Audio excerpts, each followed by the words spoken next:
I was completely blindsided. 1 minute, I'm being kicked out of my father's will, and the next, I'm sitting on top of a multi-million-dollar tech startup. How did I go from being disowned to owning everything he built? Well, it's a story that starts with betrayal and ends with something no one saw coming. The letter felt like a slap to the face. Cold, official, and stamped with a law firm's insignia I'd never seen before. The kind of letter you know will change everything, but you just can't imagine how. I didn't even want to open it, but I had to.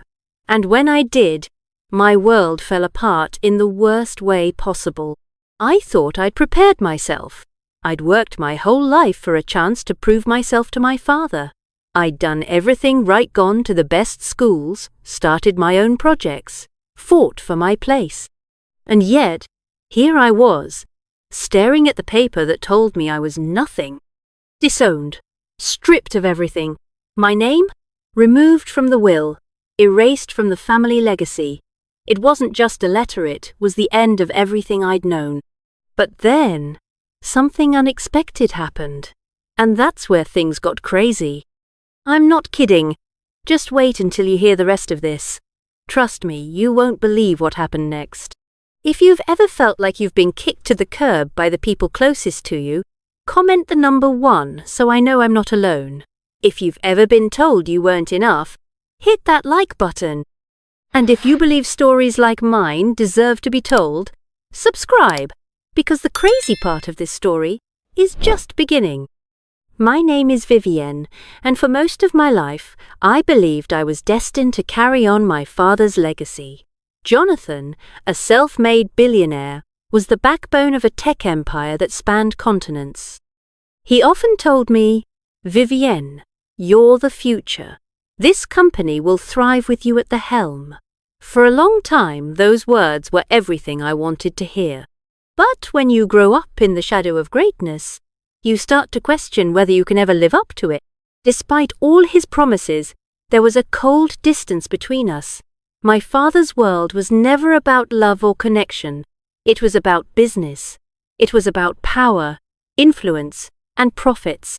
And somehow, I was always on the outside looking in. I poured everything into my work, coding, programming, creating, building, but no matter what I did, it was never enough. Ethan, my half-brother, always seemed to shine brighter. Ethan had it all: charm, confidence, and an uncanny ability to network with the right people. He was the one my father relied on, the one he trusted to carry the family legacy forward. I, on the other hand, was just the tech nerd, the quiet one who lived in the shadows of their world. Even when I created groundbreaking software that my father used in his meetings, it was always Ethan who got the spotlight, always Ethan who was by his side. I felt invisible, like a forgotten part of the picture. It wasn't until I overheard a conversation one evening that the truth hit me like a punch in the gut. My father and Carol, my stepmother, were talking in hushed tones in the living room. "Ethan's the one, he's ready," my father said. "Vivienne doesn't have the vision for this company. She's too introverted, too focused on the technical side." My heart sank. I thought I'd misheard him, but then Carol added, "Ethan can handle the big picture. Vivienne's better off doing her own thing." I wasn't just overlooked. I was being dismissed, discarded as unimportant. And it wasn't just about the company. It was about who I was to my father. Nothing more than a second choice, a backup plan, a shadow. That was the moment everything changed for me. I could no longer sit idly by while Ethan was handed everything. I wasn't going to wait for my father's approval. I wasn't going to beg for a place in his world. I had my own plans, my own startup, a small AI and automation company that I had been quietly working on. It wasn't much, but it was mine. I had worked for it. I had fought for it. But even then, I wasn't ready for what was coming next. It wasn't just the crushing realization that I'd been cast aside, it was what happened after. My father's empire, the one I thought would one day be mine, was on the verge of a massive change. and the opportunity I had been waiting for was about to land in my lap in the most unexpected way. The days following my confrontation with Dad were nothing short of a storm. The air felt thick, suffocating, as if the walls around me were closing in with every step I took. I had come face to face with the truth my father had already chosen Ethan, and I wasn't part of the picture. I had always known there was a distance between us, but hearing the words spoken out loud, "Ethan's ready, Vivienne doesn't have the vision," was like a dagger to the chest. I threw myself into my startup, working long nights, code and algorithms swirling around me, but no matter how much I achieved, it all felt pointless. My own father had written me off. I wanted to scream, to throw my achievements in his face, and tell him that I was capable, that I was more than just a shadow in his eyes. But all I could feel was the crushing weight of his words echoing in my mind. Then came the moment that changed everything. It wasn't just the passive neglect. It wasn't just the absence of my name in the future of his company. It was the moment he looked me in the eye, really looked at me and told me, "You'll understand one day. Business doesn't mix with family." His words were like an old, familiar wound reopening. The promise that he had made to me when I was younger that I was his successor was nothing but empty words now. In that instant, something inside me snapped. This wasn't just about the company. It wasn't about tech or algorithms or startups. It was about dignity. It was about proving that I wasn't just a backup plan, a consolation prize. I was Vivienne, and I was going to take what was mine, whether they liked it or not. I stood up from the desk where I'd been working, my fingers shaking with adrenaline. I walked straight to the front door of the house, ignoring the calls from my stepmother, Carol, who was probably worried about how this would affect their little family unit. I didn't know what I was going to do next, but I knew one thing. I wasn't going to wait for permission anymore. I was done being invisible, done playing second fiddle. I called a meeting with my investors, something I had hesitated to do for months, not wanting to seem like I was overstepping, but that hesitation was gone now. I was taking control of my own future. But as I walked out of the door, I caught a glimpse of Ethan standing in the hallway. His eyes met mine, and for the first time, I saw something different in his gaze. Not sympathy, not guilt, but something darker, something that made my skin crawl. "Vivienne," he said, his voice cool, "you really think you're ready for this?" I froze, the air between us thick with unspoken tension. "I know I'm ready." He smirked. "We'll see about that." And just like that, everything changed. Ethan wasn't just standing in my way anymore. He was the last obstacle between me and the life I knew I was meant to have. And for the first time, I realized just how far he would go to make sure I never had the chance to take what was rightfully mine. The following weeks felt like a whirlwind. My phone buzzed with endless notifications, but I hardly looked at them. All I could focus on was one thing: my meeting with the investors. The pressure was building, and the fear of failure weighed heavily on me. But something inside me kept pushing forward. For the first time in my life, I wasn't sitting back, waiting to be chosen. I was choosing my own. The day of the meeting arrived, and my hands trembled slightly as I walked into the conference room. It was sleek, modern. Everything about the space screamed power, ambition, and control. Everything I'd once wanted. I took a deep breath before pushing the door open. As I entered, there were 6 investors sitting around the table, each one a key player in the tech world, and I had one chance to convince them that my startup was worth the risk. But I wasn't just pitching an idea. I was pitching Meath Woman who had been over. I began with a simple statement. This isn't just another AI project. This is the future of how we interact with technology. It's about humanizing data, making it intuitive and accessible. This is about shifting the paradigm, not following the... As I spoke, I noticed the shift in the room. The investors were intrigued, leaning forward, their skepticism turning into curiosity. But I knew that wasn't enough. I had to give them more than just words. I pulled up a demo on the screen, something that had taken months of sleepless nights. Endless tria. The screen lit up with data flowing smoothly, insights appearing faster than I could have imagined, all presented in an intuitive, almost human-like way. The investors' eyes widened. I could feel their disbelief turning into excitement. "This is revolutionary," one of them murmured. "You've created something that could change the NTA." That was the moment I knew I had them. But just as I was about to continue, I heard a "Vo." "You think you're ready to disrupt the industry, Vivienne?" It was Ethan, standing there in the doorway. The room froze. I couldn't believe it. How did he get in here? Why was he even here?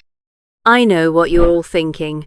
She's got passion, sure, but passion isn't enough, let's be real.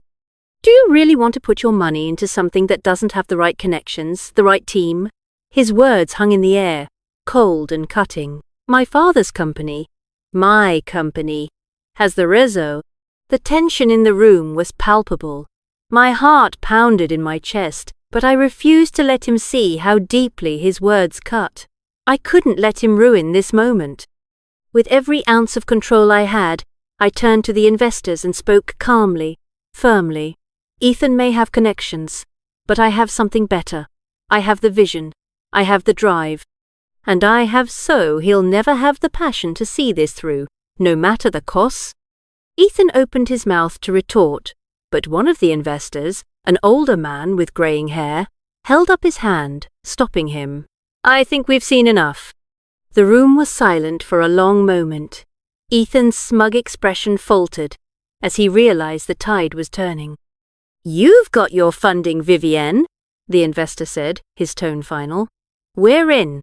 A wave of relief washed over me, but it was short-lived.